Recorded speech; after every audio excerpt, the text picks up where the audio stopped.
যারা রাজপথ থেকে আন্দোলনের মধ্য দিয়ে উপদেষ্টা হয়েছেন, আপনাদেরকে বলি, আমরা আপনাদের সহযোগী, আন্দোলনে ছিলাম সহযোগী, সংগ্রামে ছিলাম সহযোগী, ফ্যাসিবাদের বিরুদ্ধে লড়াইয়ের মাঠে ছিলাম আমরা সহযোগী। এখন এই ক্রান্তিকালে রাষ্ট্র পরিচালনায় আমরা আপনাদেরকে সহযোগিতা করতে চাই। আমাদের কথা যদি কানে তুলবার মতো ফুরসত আপনাদের না থাকে, কান পর্যন্ত কিভাবে পানি পৌঁছাতে হয় সেই পথ কিন্তু আমাদের জানা আছে। অন্তর্বর্তীকালীন সরকারের কাছ থেকে তারা এদেশে ইসলামী শাসন ব্যবস্থা প্রতিষ্ঠা করবে এই ধরনের দিবাস্বপ্ন আমরা দেখি না। তবে আমরা স্পষ্ট ভাষায় বলতে চাই, আমরা ইসলামী রাষ্ট্র প্রতিষ্ঠার জন্য যে আন্দোলন, যে সংগ্রাম করছি, আমাদের পথে বাধা হয়ে দাঁড়াবার কোনো দুঃসাহস যেন আপনারা না দেখান। আমাদের কার্যক্রমকে ব্যাহত করে এমন কোন পদক্ষেপ আমরা বরদাস্ত করব না। ইসলামিক ফাউন্ডেশন সহ ইসলামী প্রতিষ্ঠানগুলোকে ইসলামের মূল ধারার বিপরীতে পরিচালনা করবার দুঃসাহস আমরা বরদাস্ত করব না। আমাদের একজন প্রতিনিধি রয়েছেন, ধর্ম উপদেষ্টা, ধর্মীয় সকল প্রতিষ্ঠানগুলোতে তার উপদেশ, তার দিক নির্দেশনার আলোকে পরিচালিত হবে। তিনি এদেশের আলেম সমাজের কাছ থেকে পরামর্শ গ্রহণ করবেন। তার পরামর্শের ভিত্তিতে যদি ইসলামী অঙ্গনগুলোকে পরিচালনা করবার ক্ষেত্রে যে কেউ অন্তরায় হয় বলে আমরা প্রমাণ পাই, আমরা রাজপথে যে কোনো মূল্যে সেটাকে প্রতিহত করব ইনশাআল্লাহ।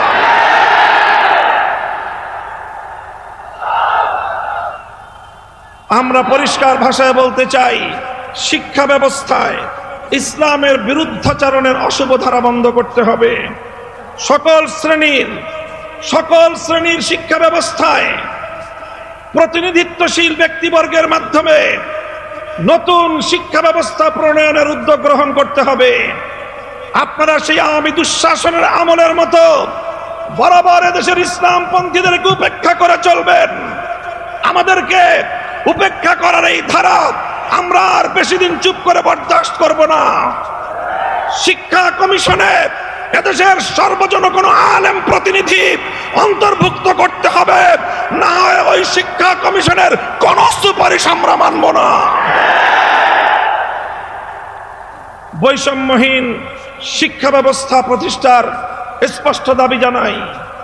আলিয়া মাদ্রাসার শিক্ষার্থীরা তারা জাতীয় শিক্ষা ব্যবস্থায়, জাতীয় সকল চাকরি বাকরির ক্ষেত্রে বৈষম্যহীন সুযোগ সুবিধা চায়।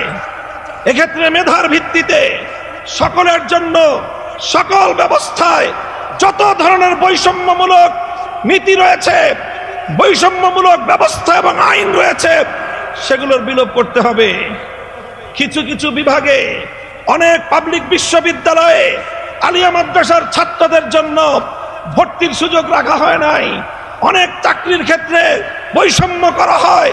এই বৈষম্য আমরা আর কয়েকটা দিন দেখব, এরপরে আর দেখব না, প্রতিরোধ করব ইনশাআল্লাহ। আমাদের কওমি মাদ্রাসার ব্যাপারে আমরা তো চাকরি বাকরির কথা বলি না, তবে শুধু এতটুকু বলবো, কওমি আলেম সমাজ যেভাবে চায় সেইভাবে কওমি শিক্ষা ব্যবস্থাকে মূল্যায়ন করতে হবে। কওমি আলেম সমাজের কাছ থেকে দেশ গঠনে মেধা অনুযায়ী যথাযথভাবে রাষ্ট্রীয় সকল পর্যায়ে তাদের জন্য সেবা প্রদান করবার, কর্মসংস্থানের সুযোগ নিশ্চিত করতে হবে। সংগ্রামী সাথী ও বন্ধুগণ, উপনিবেশায়নের যে কথা আজকে আমরা বলছি, আমরা দেশটাকে কলোনি হিসেবে আর দেখতে চাই না। ব্রিটিশরা আমাদেরকে এক সময় কলোনি হিসেবে ব্যবহার করেছে। ভারত আমাদেরকে কলোনি হিসেবে ব্যবহার করবার জন্য তার সেবাদাসী শেখ হাসিনাকে বছরের পর বছর আমাদের কাঁধের উপর চাপিয়ে রাখবার অপচেষ্টা চালিয়েছে। এই অপচেষ্টার পরিণাম কি হয়েছে? ভারতকে এখান থেকে শিক্ষা গ্রহণ করবার জন্য আমি উদাত্ত আহ্বান জানাবো। আর কোনদিন যেন এই স্বাধীন বাংলাদেশে কোন সেবাদাস প্রতিষ্ঠার দুঃস্বপ্ন যেন ভারত না দেখে। অন্য সকল সাম্রাজ্যবাদী শক্তিদেরকে আমরা স্পষ্ট সতর্ক বার্তা দিয়ে দিতে চাই, বাংলাদেশ স্বাধীন হয়েছে, স্বাধীনভাবে পরিচালিত হবে, অন্য কোন সাম্রাজ্যবাদের সেবাদাস হবে না। বাংলাদেশের শিক্ষা ব্যবস্থা কোরআন ও বিজ্ঞান ভিত্তিক শিক্ষা ব্যবস্থা চলবে, বিজ্ঞান ভিত্তিক শিক্ষা চলবে। বিজ্ঞান ভিত্তিক বিজ্ঞানীর যে বিজ্ঞান বিভাগের বাইরে বিশেষ করে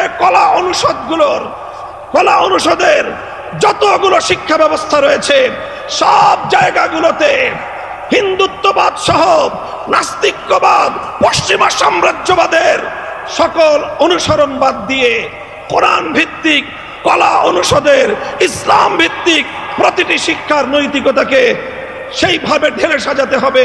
নতুন করে কারিকুলাম তৈরি করতে হবে। স্বাধীন বাংলাদেশ গঠন করতে হলে রাজপথ থেকে আন্দোলনের মধ্য দিয়ে উপদেষ্টা হয়েছেন।